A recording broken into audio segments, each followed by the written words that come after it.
বিদ্যুৎ বিভ্রাটে টালমাটাল খাদ্যপণ্যের উৎপাদন, বিশেষ করে চাল উৎপাদন মারাত্মকভাবে ব্যাহত হচ্ছে।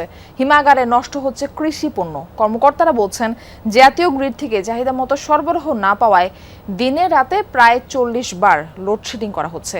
উত্তরের বিদ্যুৎ পরিস্থিতি নিয়ে আরও জানাচ্ছেন সহকর্মী শফিক ছোটন, ছবি তুলেছেন সাব্বির হোসেন। ফোটানোর ঝামেলা ছাড়াই নিরাপদ পানির জন্য ঘরে আনুন পিওরিট।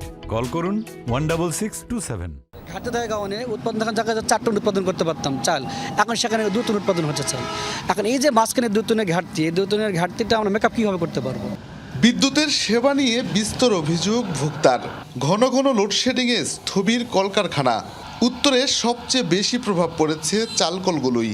দিনের বেশিরভাগ সময় বন্ধ থাকছে মিলের চাকা। ঘন্টার পর ঘন্টা এভাবে অলস পড়ে থাকছে রাইস মিলের যন্ত্র দানবগুলো। ধান সেদ্ধ, শুকানো ও ছাঁটাই করতে পারছেন না মিলাররা। এরই মধ্যে নওগাঁর চালকলগুলোতে মোট উৎপাদনের 30 থেকে 35% ঘাটতি দেখা দিয়েছে। পণ্যের যোগান কমায় টান পড়েছে বাজারে। সারাদিনে 2-1 আসে হয়তো আধা ঘন্টা 15-20 মিনিট থাকিচ্ছে, চলে যাচ্ছে, থাকিচ্ছে না কারেন্ট। 24 ঘন্টার মধ্যে মনে করেন যে 5 ঘন্টা থাকিচ্ছে।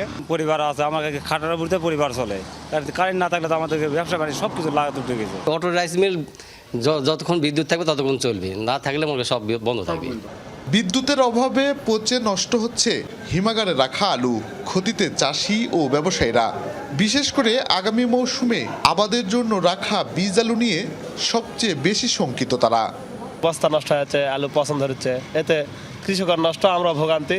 আলু গরম ধরছে, গরম ধরে পচে যাচ্ছে, বলে আবার পচা আলু বের করবার লাগে, ব্যাপারীরা আসে গন্ডগোল লাগছে। মাসে যে বিলটা আসছে তা তিনি হাঁপাহাপি বেশি হয়ে যাচ্ছে, কারেন্টও কম, বিলও বেশি। তথ্য বলছে, রাজশাহী অঞ্চলে কলকারখানা সহ সব মিলিয়ে প্রতিদিন পিক আওয়ারে বিদ্যুতের চাহিদা থাকে 2500 থেকে 3000 মেগাওয়াট। এর প্রায় 70% সরবরাহ করে পল্লী বিদ্যুৎ। কর্মকর্তারা বলছেন, চাহিদার বিপরীতে গ্রিড থেকে পাচ্ছেন মাত্র 60 থেকে 65%। পিক সময় আমাদের ডিমান্ড প্রায় 113 মেগাওয়াট। সেখানে আমরা কোনো সময় দেখা যায় আমরা 30% লোড কম পাই, কোনো সময় 40% লোড কম পাই। যার ফলে এই লোডটি যেটা কম পাই সেইটা আমরা শেয়ার করে আমাদের দিতে হয়, অর্থাৎ একটা জায়গায় বন্ধ করে ওইটা আরেকটা জায়গায় দিতে হয়। প্রোডাকশন বাড়লেই আমাদের মানে লোড শেডিং যেটা, এটা অনেকটাই কমে আসবে। দেশের সিংহভাগ চালকল ও হিমাগার উত্তরাঞ্চলে। তাই খাদ্যপণ্যের সরবরাহ ও কৃষি অর্থনীতি সচল রাখতে জেলাগুলোতে নিরবচ্ছিন্ন বিদ্যুৎ সরবরাহের তাগিদ সংশ্লিষ্টদের। শফিক ছোটন, যমুনা নিউজ, নওগাঁ।